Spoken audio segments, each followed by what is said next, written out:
Hey everyone, I'm here with a video to showcase 4 different features that Revit can perform. This video is on the Align tool, the Offset tool, the Mirror tools, and the Split tools.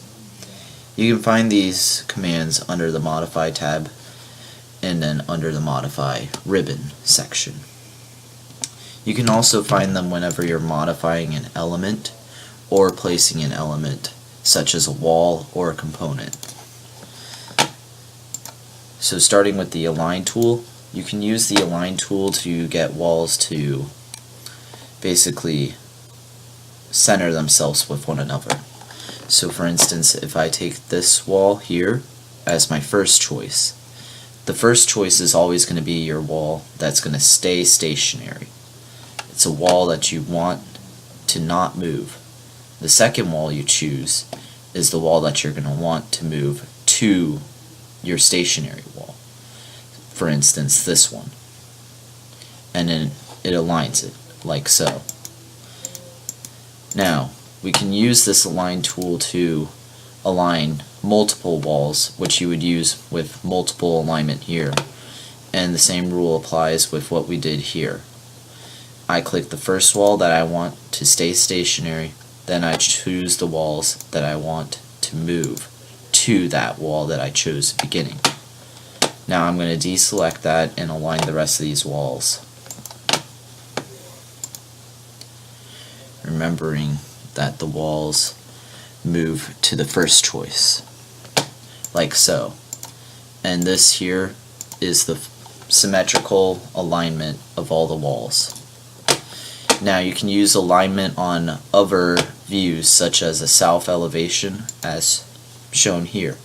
I have 2 windows here, and let's say the client wants the windows all to align to a certain height, and let's say this window is at the right height. So I would use the Align tool to bring this windowsill here to the level that this windowsill is at here, like so.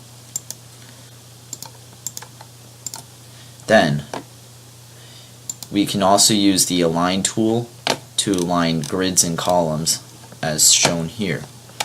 For instance, I have this grid that I want these things aligned to. So let's say I want the middle of this column to be aligned to that grid. Then I want this grid to have this side of the column aligned to it. And then again with this side of that column. You can choose where you want the Align tool to select, such as wall center lines, wall faces, center of core, and faces of core. I would recommend only using wall center lines, which is what I use to align all these walls, and wall faces, which are these front sides here and the back sides here. Next we have the Offset command, which you can use to move or copy a wall. So, move versus copy. Let's say I'm doing a copy of this wall, and let's offset that by 5 feet so we can see. So, copy will create a second wall rather than one wall in the end. So, like there, we have 2 walls. If I don't want a second wall, I can click this check mark here to remove it. This will cause it to move, and then I can offset outwards 5 feet as such. Now there are 2 ways that you can do your offset. You have graphical and numerical. Numerical allows you to type in a value that you want to offset by. So again, 5 feet, I can offset outwards with this circle. I can offset inwards with the circle 5 feet pretty easily. Now if I were to use graphical, I would have to do this with my mouse. So let's say I wanted to do 5. This is useful if you have corners and stuff like that that you're trying to reach with your offset. Numerical is a little more controlled than that, since you're able to input a value. Now, Offset is not able to do 4 features at once. So I can't do all 4 of these walls at once, but I can do them one at a time, like so. So offset can move inwards or outwards depending on where your mouse is based on the wall. So if I'm on the inner side of this wall, it'll move inwards. If I'm on the outer side of the wall, it'll move outwards. So let's move on to the mirror command. This allows us to copy a set of elements across an axis. Just be aware that this inverts what you're trying to copy, such as in the mirror, when you raise your right arm, you're seeing your right arm rather than your left arm. If you want exact copies, I would recommend the copy command here instead. Now mirror has 2 commands. It has this one here, which you pick an axis, and this one here, where you draw an axis. So, pick an axis uses one that's already been pre-made, while draw an axis, you draw what you're mirroring over.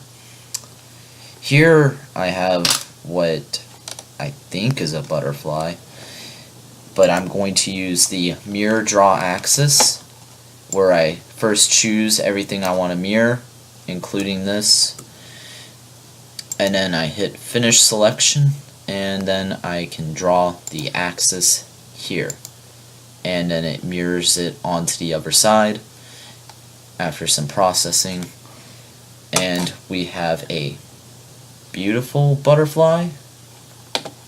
That is a question mark. And let's say I wanted to use the pre-made axis. So instead of this line, let's say that those weren't there, and this was at 4 feet rather than 8 feet, and let's say this was also at 4 feet rather than 8 there, and then I draw an axis here, and then we're going to mirror over that line that I just drew here. So using modify again, we're going to use this to select everything that we're trying to mirror, including that line there, and then I hit finish selection, and I choose the axis, which is that one, and it mirrors it again, and we get another butterfly. And if we didn't want that line, we can just remove it. So lastly, we have the split command. This allows you to break a wall into separate walls with a defined gap. There are 2 commands for the split element and the split with gap. Split element allows you to break the wall into 2 walls, essentially. So I can put a point here and a point here, and it will remove the wall section between those 2 points, creating 2 new walls that are separate from one another. While the other one, split with gap, places tiny gaps that you can define with a parameter here that's going to let you decide how big of a gap you want, and it can leave you with 3 walls instead of just 2. So let's start with split element, and let's say I want to put 1 point there and 1 point there. Also be aware that you want this delete inner segment to be selected. That way it removes the section there. Now we can see this removal in the 3D view here, and we can see that it is creating 2 walls that can be edited separately from one another, like that. Normally it would edit the whole height.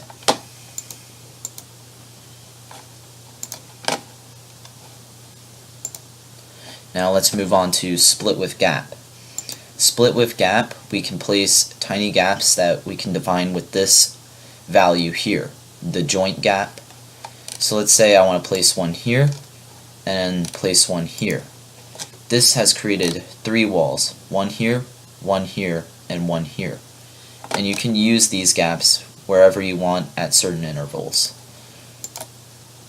And we can see this in the 3D view here, with the tiny gaps there, and we have 3 walls that can be edited separately from one another, like so.